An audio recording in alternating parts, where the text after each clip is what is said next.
أعوذ بالله من الشيطان الرجيم. بسم الله الرحمن الرحيم.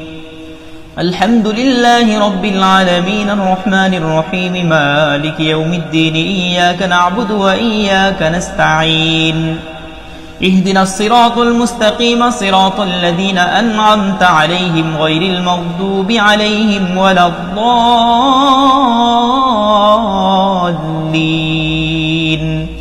آمين. بسم الله الرحمن الرحيم. ألف لام ميم. ذلك الكتاب لا ريب فيه هدى للمتقين الذين يؤمنون بالغيب ويقيمون الصلاة ومما رزقناهم ينفقون والذين يؤمنون بما أنزل إليك وما أنزل من قبلك وبالآخرة هم يوقنون أولئك على هدى من ربهم وأولئك هم المفلحون. إن الذين كفروا سواء عليهم أأنذرتهم أم لم تنذرهم لا يؤمنون. ختم الله على قلوبهم وعلى سمعهم وعلى أبصارهم غشاوة ولهم عذاب عظيم. ومن الناس من يقول آمنا بالله وباليوم الآخر وما هم بمؤمنين يخادعون الله والذين آمنوا وما يخدعون إلا أنفسهم وما يشعرون. في قلوبهم مرض فزادهم الله مرضا ولهم عذاب أليم بما كانوا يكذبون. وإذا قيل لهم لا تفسدوا في الأرض قالوا إنما نحن مصلحون ألا إنهم هم المفسدون ولكن لا يشعرون. وإذا قيل لهم آمنوا كما آمن الناس قالوا أنؤمن كما آمن السفهاء ألا إنهم هم السفهاء ولكن لا يعلمون. وإذا لقوا الذين آمنوا قالوا آمنا وإذا خلوا إلى شياطينهم قالوا إنا معكم إنما نحن مستهزئون. الله يستهزئ بهم ويمدهم في طغيانهم يعمهون. أولئك الذين اشتروا الضلالة بالهدى فما ربحت تجارتهم وما كانوا مهتدين. مثلهم كمثل الذي استوقد نارا فلما أضاءت ما حوله ذهب الله بنورهم وتركهم في ظلمات لا يبصرون. صم بكم عمي فهم لا يرجعون. أو كصيب من السماء فيه ظلمات ورعد وبرق يجعلون أصابعهم في آذانهم من الصواعق حذر الموت والله محيط بالكافرين. يكاد البرق يخطف أبصارهم كلما أضاء لهم مشوا فيه وإذا أظلم عليهم قاموا ولو شاء الله لذهب بسمعهم وأبصارهم إن الله على كل شيء قدير.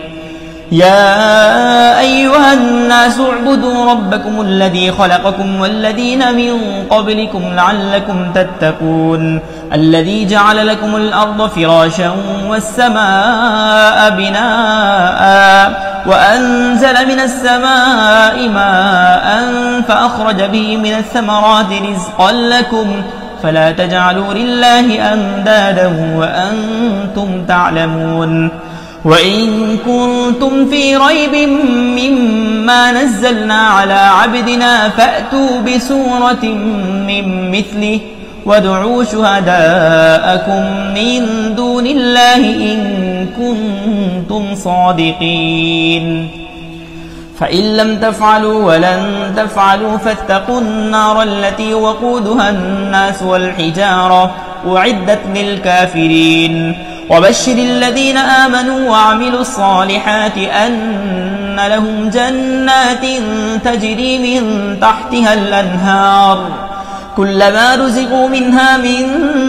ثمرة رزقا قالوا هذا الذي رزقنا من قبل وأتوا به متشابها ولهم فيها أزواج مطهرة وهم فيها خالدون إن الله لا يستحيي أن يضرب مثلا ما بعوضة فما فوقها فأما الذين آمنوا فيعلمون أنه الحق من ربهم وأما الذين كفروا فيقولون ماذا أراد الله بهذا مثلا يضل به كثيرا ويهدي به كثيرا وما يضل به إلا الفاسقين الذين ينقضون عهد الله من بعد ميثاقه ويقطعون ما أمر الله به أن يوصل ويفسدون في الأرض أولئك هم الخاسرون كيف تكفرون بالله وكنتم أمواتا فأحياكم ثم يميتكم ثم يحييكم ثم إليه ترجعون هو الذي خلق لكم ما في الأرض جميعا ثم استوى إلى السماء فسواهن 7 سماوات وهو بكل شيء عليم وإذ قال ربك للملائكة إني جاعل في الأرض خليفة قالوا أتجعل فيها من يفسد فيها ويسفك الدماء ونحن نسبح بحمدك ونقدس لك قال إني أعلم ما لا تعلمون وعلم آدم الأسماء كلها ثم عرضهم على الملائكة فقال أنبئوني بأسماء هؤلاء إن كنتم صادقين قالوا سبحانك لا علم لنا إلا ما علمتنا إنك أنت العليم الحكيم قال يا آدم أنبئهم بأسمائهم فلما أنبأهم بأسمائهم قال ألم أقل لكم إني أعلم غيب السماوات والأرض وأعلم ما تبدون وما كنتم تكتمون وإذ قلنا للملائكة اسجدوا لآدم فسجدوا إلا إبليس أبى واستكبر وكان من الكافرين وقلنا يا آدم اسكن أنت وزوجك الجنة وكلا منها رغدا حيث شئتما ولا تقربا هذه الشجرة فتكونا من الظالمين فأذلهما الشيطان عنها فأخرجهما مما كانا فيه وقلنا اهبطوا بعضكم لبعض عدو ولكم في الأرض مستقر ومتاع إلى حين فتلقى آدم من ربه كلمات فتاب عليه إنه هو التواب الرحيم قلنا اهبطوا منها جميعا فإما يأتينكم مني هدى فمن تبع هداي فلا خوف عليهم ولا هم يحزنون والذين كفروا وكذبوا بآياتنا أولئك أصحاب النار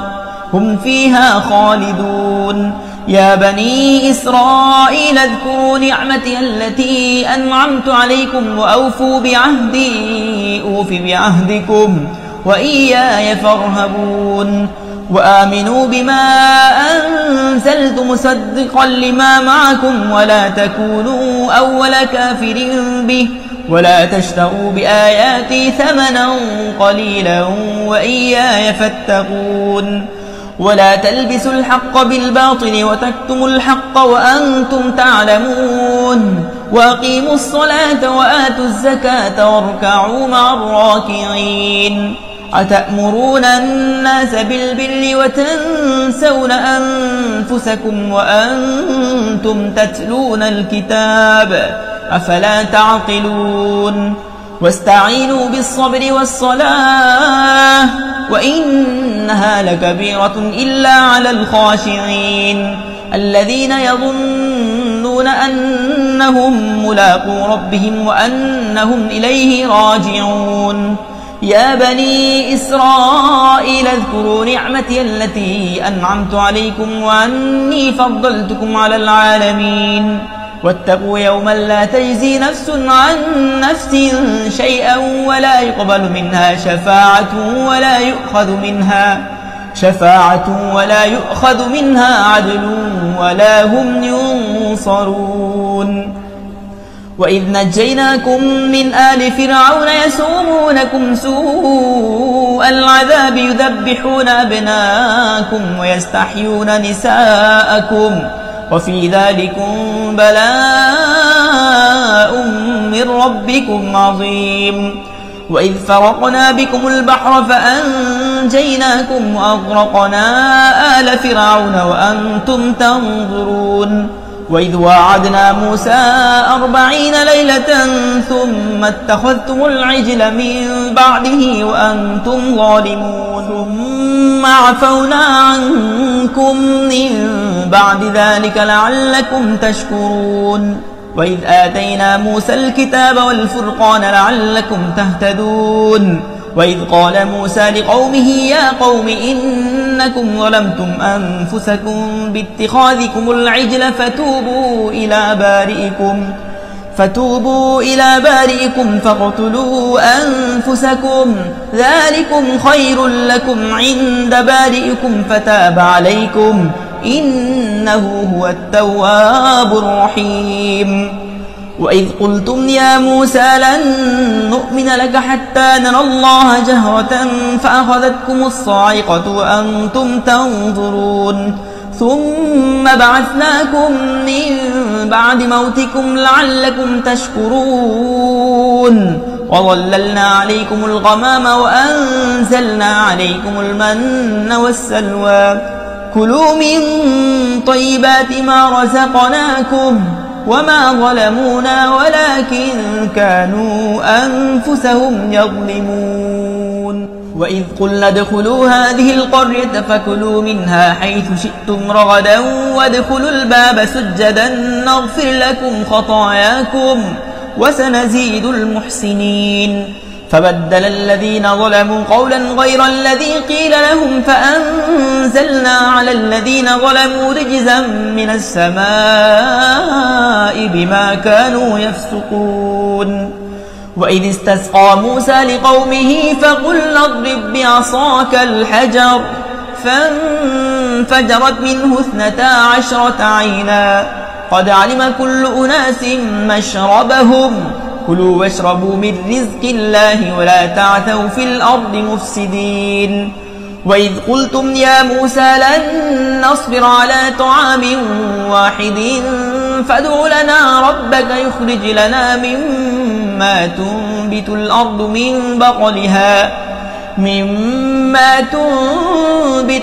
من بقلها وقثائها وفومها وعدسها وبصلها قال تستبدلون الذي هو أدنى بالذي هو خير اهبطوا مصرا فإن لكم ما سألتم وضربت عليهم الذلة والمسكنة وباءوا بغضب من الله ذلك بأنهم كانوا يكفرون بآيات الله ويقتلون النبيين بغير الحق ذلك بما عصوا وكانوا يعتدون إن الذين آمنوا والذين هادوا والنصارى والصابئين من آمن بالله واليوم الآخر وعمل صالحا فلهم أجرهم عند ربهم ولا خوف عليهم ولا هم يحزنون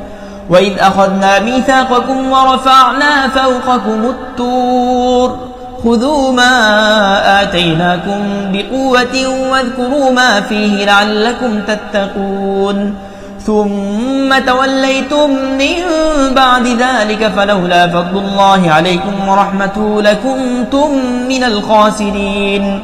ولقد علمتم الذين اعتدوا منكم في السبت فقلنا لهم كونوا قردة خاسئين فجعلناها نكالا لما بين يديها وما خلفها وموعظة للمتقين. وإذ قال موسى لقومه إن الله يأمركم أن تذبحوا بقرة قالوا أتتخذنا هزوا قال أعوذ بالله أن نكون من الجاهلين. قال ادع لنا ربك يبين لنا ما هي قال إنه يقول إنها بقرة لا فارد ولا بكر عوان بين ذلك فافعلوا ما تؤمرون. قال ادع لنا ربك يبين لنا ما لونها قال إنه يقول إنها بقرة صفراء فاقع لونها تسر الناظرين. قال ادع لنا ربك يبين لنا ما هي إن البقرة شابه علينا وإنا إن شاء الله لمهتدون. قال إنه يقول إنها بقرة لا ذلول تثير الأرض ولا تسقي الحرث مسلمة لا شية فيها قالوا الآن جئت بالحق فذبحوها وما كادوا يفعلون. وإذ قتلتم نفسا فادارأتم فيها والله مخرج ما كنتم تكتمون. فقلنا اضربوه ببعضها كذلك يحيي الله الموتى ويريكم آياته لعلكم تعقلون. ثم قست قلوبكم من بعد ذلك فهي كالحجارة أو أشد قسوة وإن من الحجارة لما يتفجر منه الأنهار وإن منها لما يشقق فيخرج منه الماء وإن منها لما يهبط من خشية الله وما الله بغافل عما تعملون. أفتطمعون أن يؤمنوا لكم وقد كان فريق منهم يسمعون كلام الله ثم يحرفونه من بعد ما قالوه وهم يعلمون.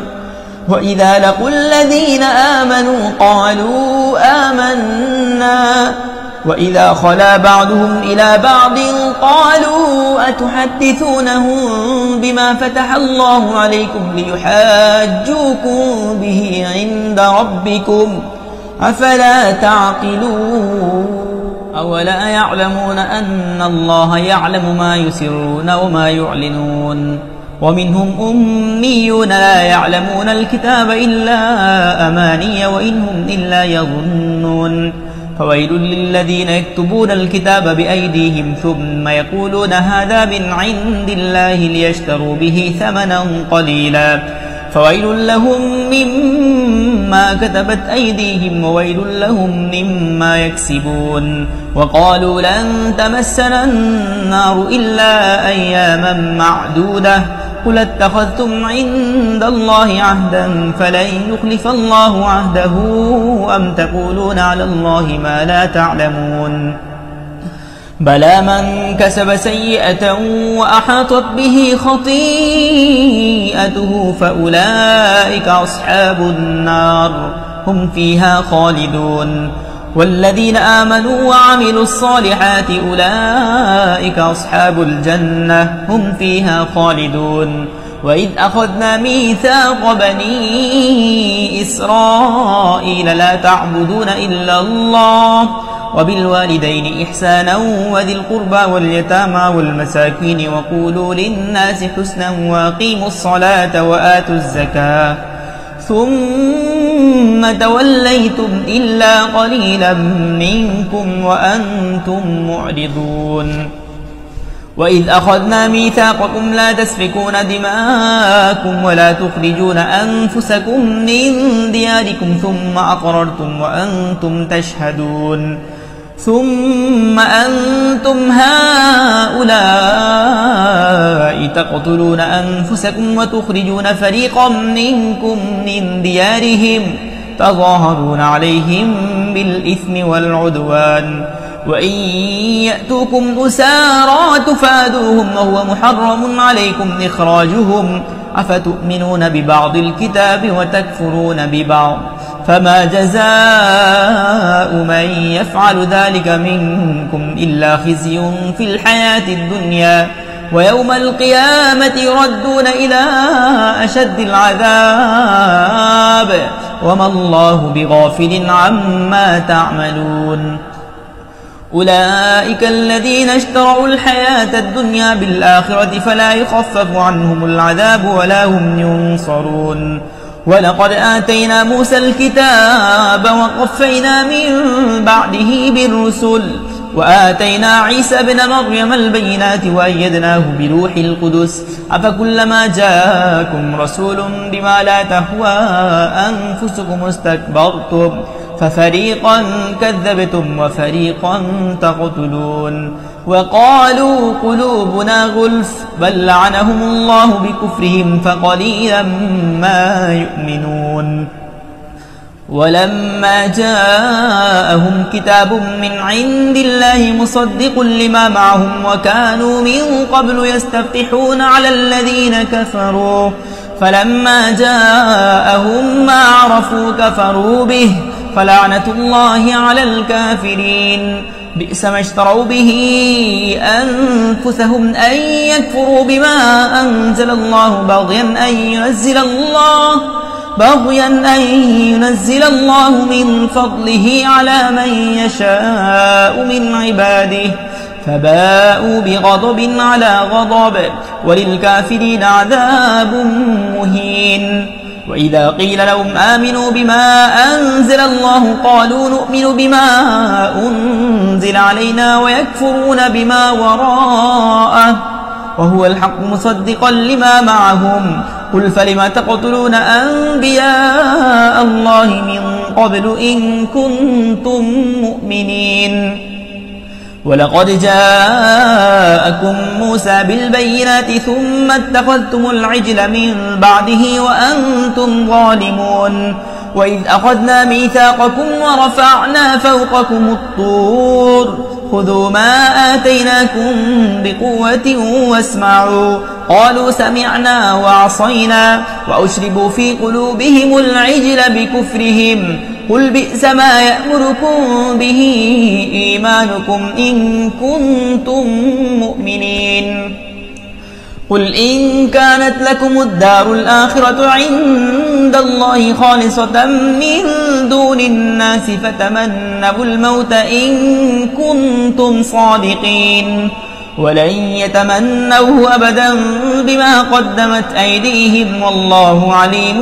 بالظالمين ولتجدنهم أحرص الناس على حياة ومن الذين أشركوا يود أحدهم لو يعمر 1000 سنة وما هو بمزحزحه من العذاب أن يعمر والله بصير بما يعملون قل من كان عدوا لجبريل فإنه نزله على قلبك بإذن الله مصدقا لما بين يديه وهدى وبشرى للمؤمنين من كان عدوا لله وملائكته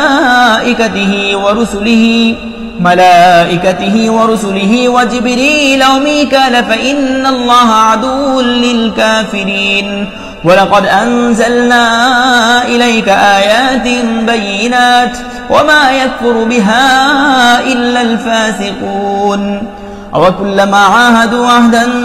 نبذه فريق منهم بل أكثرهم لا يؤمنون ولما جاءهم رسول من عند الله مصدق لما معهم نبذ فريق من الذين أوتوا كتاب الله وراء ظهورهم كأنهم لا يعلمون واتبعوا ما تتلو الشياطين على ملك سليمان وما كفر سليمان ولكن الشياطين كفروا يعلمون الناس السحر وما أنزل على الملكين ببابل هاروت وماروت وما يعلمان من أحد حتى يقولا إنما نحن فتنة فلا تكفر فيتعلمون منهما ما يفرقون به بين المرء وزوجه وما هم بضارين به من أحد إلا بإذن الله ويتعلمون ما يضرهم ولا ينفعهم ولقد علموا لمن اشتراه ما له في الآخرة من خلاق ولبئس ما شروا به أنفسهم لو كانوا يعلمون ولو أنهم آمنوا واتقوا لمثوبة من عند الله خير لو كانوا يعلمون يا أيها الذين آمنوا لا تقولوا راعنا وقولوا انظرنا واسمعوا وللكافرين عذاب أليم ما يود الذين كفروا من أهل الكتاب ولا المشركين أن ينزل عليكم من خير من ربكم والله يختص برحمته من يشاء والله ذو الفضل العظيم ما ننسخ من آية أو ننسها نأت بخير منها أو مثلها ألم تعلم أن الله على كل شيء قدير ألم تعلم أن الله له ملك السماوات والأرض وما لكم من دون الله من ولي ولا نصير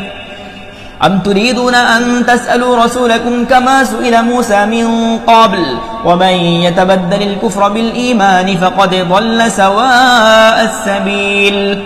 ود كثير من أهل الكتاب لو يردونكم من بعد إيمانكم كفارا حسدا من عند أنفسهم من بعد ما تبين لهم الحق فاعفوا واصفحوا حتى يأتي الله بأمره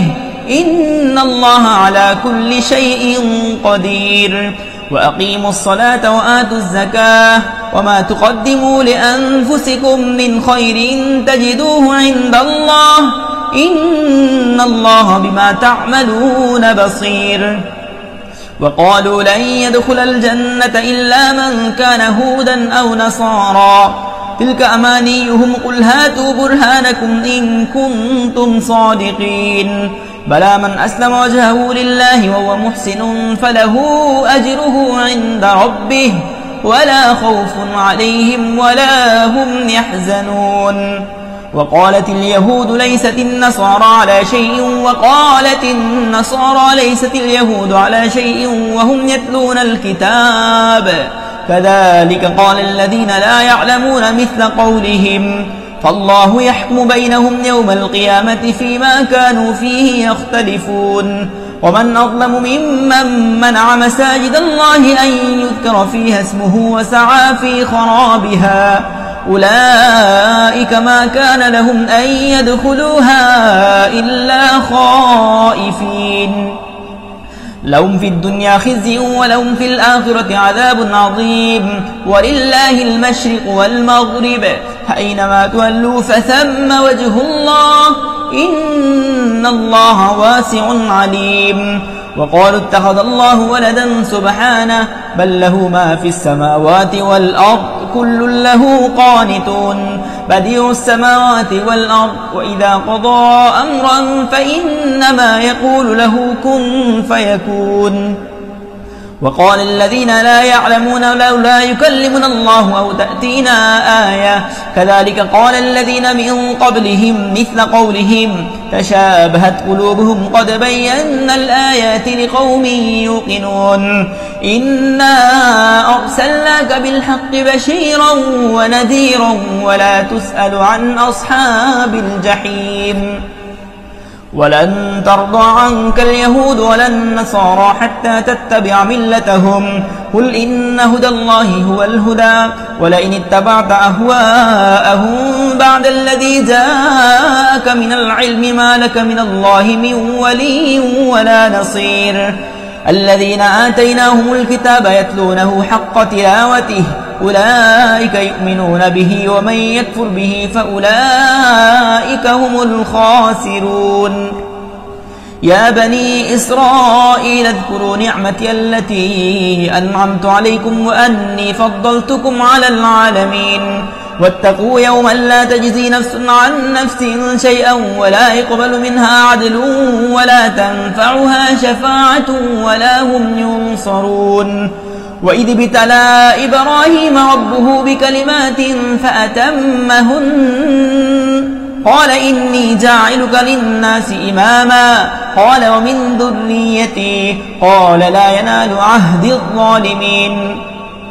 وإذ جعلنا البيت مثابة للناس وأمنا واتخذوا من مقام إبراهيم مصلى وعهدنا إلى إبراهيم وإسماعيل أن طهر بيتي للطائفين والعاكفين والركع السجود وإذ قال إبراهيم رب اجعل هذا بلدا آمنا وارزق أهله من الثمرات من آمن منهم بالله واليوم الآخر قال ومن كفر فأمتعه قليلا ثم أضطره إلى عذاب النار وبئس المصير وإذ يرفع إبراهيم القواعد من البيت وإسماعيل ربنا تقبل منا إنك أنت السميع العليم ربنا واجعلنا مسلمين لك ومن ذريتنا أمة مسلمة لك وأرنا مناسكنا وتب علينا إنك أنت التواب الرحيم ربنا وابعث فيهم رسولا منهم يتلو عليهم آياتك ويعلمهم الكتاب والحكمة ويزكيهم إنك أنت العزيز الحكيم ومن يرغب عن ملة إبراهيم إلا من سفي نفسه ولقد اصطفيناه في الدنيا وإنه في الآخرة لمن الصالحين إذ قال له ربه أسلم قال أسلمت لرب العالمين ووصى بها إبراهيم بنيه ويعقوب يا بني إن الله اصطفى لكم الدين فلا تموتن إلا وأنتم مسلمون أم كنتم شهداء إذ حضر يعقوب الموت إذ قال لبنيه ما تعبدون من بعدي قالوا نعبد إلهك وإله آبائك إبراهيم وإسماعيل وإسحاق إلها واحدا ونحن له مسلمون تلك أمة قد خلت لها ما كسبت ولكم ما كسبتم ولا تسألون عما كانوا يعملون وقالوا كونوا هودا أو نصارى تهتدوا قل بل ملة إبراهيم حنيفا وما كان من المشركين قولوا آمنا بالله وما أنزل إلينا وما أنزل إلى إبراهيم وإسماعيل وإسحاق ويعقوب والأسباط وما أوتي موسى وعيسى وما أوتي النبيون من ربهم لا نفرق بين أحد منهم ونحن له مسلمون فإن آمنوا بمثل ما آمنتم به فقد اهتدوا وإن تولوا فإنما هم في شقاق فسيكفيكهم الله وهو السميع العليم صبغة الله ومن أحسن من الله صبغة ونحن له عابدون قل أتحاجوننا